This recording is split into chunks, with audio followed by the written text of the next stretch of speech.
Viewers, हमारे पेट में पैदा होने वाली गैस हमारे दिमाग को चढ़ जाती है, हमारा ब्लड प्रेशर हाई कर देती है और दिल को जकड़ लेती है।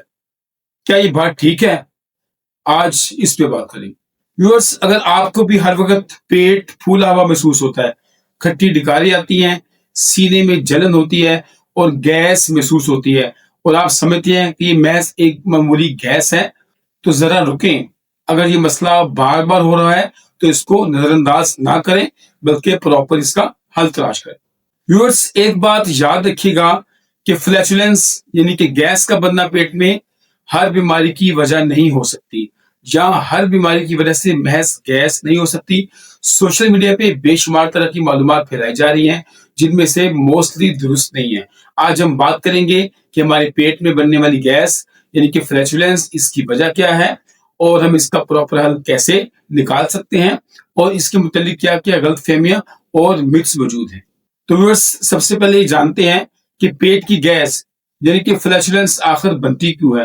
तो व्यूअर्स, मामूली मिकदार में गैस का बनना और इवैक्यूएट होना ये नॉर्मल बात है, ये कोई एबनॉर्मल चीज नहीं है।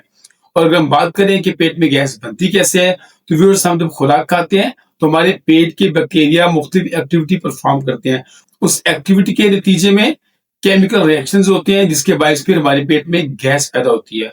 और गैस बनने की जो दूसरी वजह है, व्यूअर्स, उसमें हम जब खुराक खाते हैं तो कुछ हवा हम इनगल्फ कर देते हैं, यानी कि साथ में हवा भी हमारे पेट में जाती है, जो कि फिर हमारे पेट में गैस के बनने का सबब बनती है। लेकिन व्यूअर्स, मसला उस वक्त पैदा होता है जब गैस ज्यादा पैदा हो और गैस खारिज ना हो, ब्लोटिंग हो, पेट भरा हुआ महसूस हो, पेट में दर्द हो और कब्ज वगैरह रहे।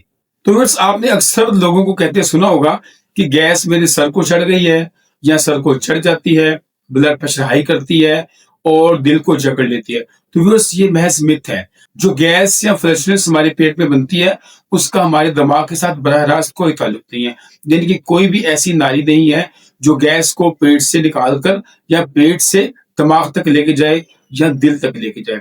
लिहाजा ये एक मिथ है और ये महज इंसान की फीलिंग होती है, इसका हकीकत से कोई ताल्लुक नहीं है।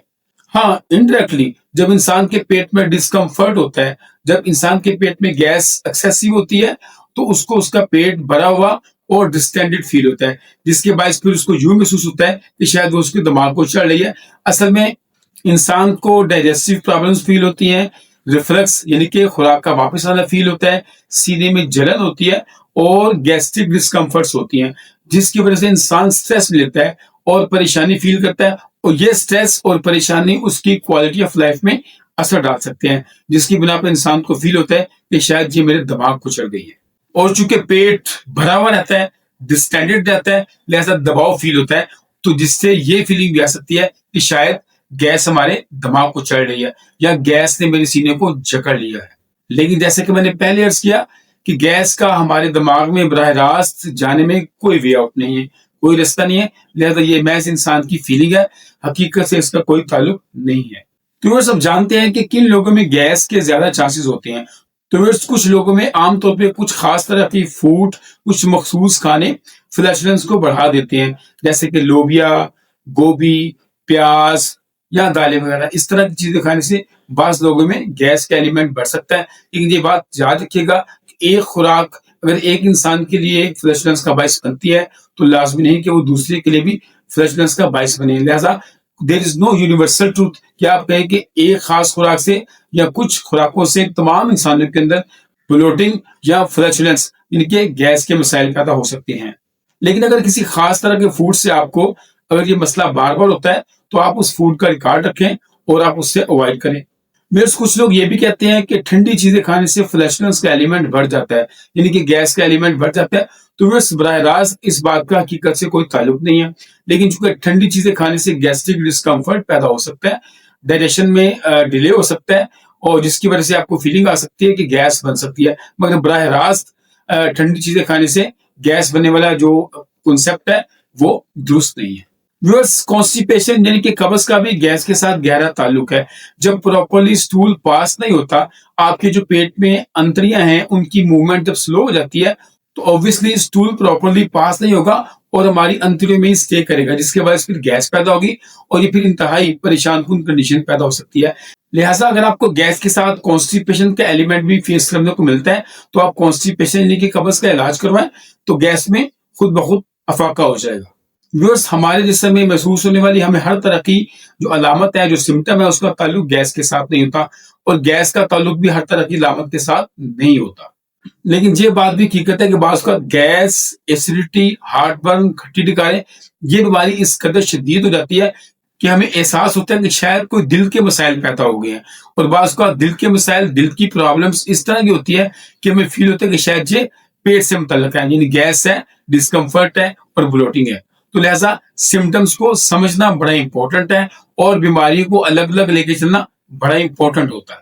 اگر سینے میں شدید درد ہو، سانس رک رہا ہو، ٹھنڈے پسینے آ رہے ہوں اور بازو میں درد وغیرہ محسوس ہو رہا ہو یا کندھے میں درد محسوس ہو رہا ہو تو اس کو محض گیس کی علامات سمجھ لینا مناسب نہیں ہے، بلکہ ایسی صورت میں آپ ڈاکٹر سے رجوع کریں اور فوراً رجوع کریں اور پراپر ٹریٹمنٹ کروائیں. کیونکہ جب دل کے مسائل پیدا ہوتے ہیں تو اس میں تقریباً ایسی ہی علامات دیکھنے کو ملتی ہیں. لہٰذا میں پھر کہہ دوں کہ علامات کے اندر فرق تلاش کرنا اور فرق کا خیال کرنا یہ بڑا امپورٹنٹ ہوتا ہے. ویورز، جو ہمارے پیٹ کے مسائل ہیں جیسے کہ فلیچولینس، کانسٹیپیشن، بلوٹنگ اور سینے میں جلن وغیرہ، اس کا موسٹلی تعلق جو ہے وہ ہمارے لائف سٹائل کے ساتھ ہوتا ہے. ہم فاسٹ فوڈ کھاتے ہیں، برگر، پیزا، شوارما، اس طرح کی چیزوں کا استعمال زیادہ کرتے ہیں، پروسیس فوڈ پہ زیادہ ہم ریلائی کرتے ہیں اور نیچرل خوراک کم کھاتے ہیں. اس کے ساتھ ساتھ ہماری فزیکل ایکٹیویٹی بہت کم ہے، ورزش ہم کرتے نہیں ہیں اور سیڈنٹری لائف سٹائل ہے اور گھنٹوں ایک ہی جگہ پر بیٹھ کے موبائل فون کا استعمال کرتے رہتے ہیں.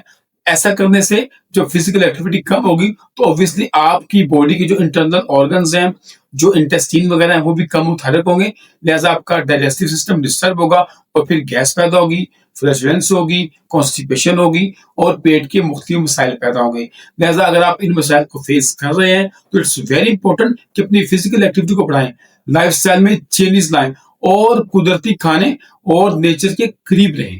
بیلنس ڈائٹ لیں، فزیکل ایکٹیویٹی کریں، پانی کا استعمال زیادہ کریں اور سٹریس یعنی کہ اینگزائٹی اور ڈپریشن سے بچیں. تو اب آخر میں آپ کو بتاؤں گا کہ 5 ایسے کون سے اصول ہیں، کون سے ایسے سٹیپس ہیں جن کو آپ فالو کر کے پیٹ کی بیماریوں اور خاص طور پہ فلیچولینس یعنی کہ گیس سے بچ سکتے ہیں. تو ویورس، نمبر 1، کھانا آہستہ آہستہ کھائیں اور اچھی طرح چبا کر کھائیں. زیادہ آئلی، تیل میں پکنے والی، تیل میں فرائی ہونے والی اور پروسیس فوڈ سے بچیں. اور جس خوراک سے آپ کو گیس ہوتی ہے، فلیچولینس ہوتی ہے، اس کا ریکارڈ مینٹین کریں اور اس خوراک کو اوائڈ کریں. قبض کو اگنور نہ کریں، فائبر والی ڈائٹ لیں، پانی کا استعمال کریں اور فزیکل ایکٹیویٹی بڑھائیں. بار بار اور شدید سمٹمز کی صورت میں، شدید علامات کی صورت میں اپنے خود علاج سے بچیں، ڈاکٹر سے رجوع کریں اور پراپرلی میڈیکل گائیڈ لیں. تو ویورس، اگر آپ کو کبھی کبھار فلیچولینس یعنی کہ گیس ہوتی ہے تو یہ معمولی بات ہے، یہ اب نارمل نہیں ہے. لیکن اگر مسلسل پیٹ پھولا رہے، بلوٹنگ ہو، پیٹ بھرا ہوا ہو، پیٹ میں درد ہو تو پھر گیس ٹربل کا علاج کروانا ضروری ہوتا ہے. لیکن میں پھر کہہ دوں کہ پیٹ میں بننے والی گیس کا، فلیچولینس کا براہ راست ہمارے دماغ کے مسائل کے ساتھ تعلق نہیں ہے. لہذا جو گیس ہے، فلیچولینس ہے، اس کا تعلق پیٹ کی بیماری کے ساتھ ہے. لہذا پیٹ کی بیماری کا علاج کروائیں اور فزیکل ایکٹیویٹی بہتر کریں اور لائف سٹائل میں مثبت چینجز لے کے آئیں تو آپ کو ان پرابلمز میں کافی فائدہ ملے گا. آئی ہوپ کہ آپ کو آج کی ویڈیو اچھی لگی ہوگی. اگر آپ کو آج کی ویڈیو اچھی لگے اور آپ سمجھتے ہیں کہ اس سے کسی کا بینیفٹ ہو سکتا ہے تو ویڈیو کو شیئر کیجیے گا، چینل کو سبسکرائب کیجیے گا اور فیس بک پیج پہ فالو کیجیے گا.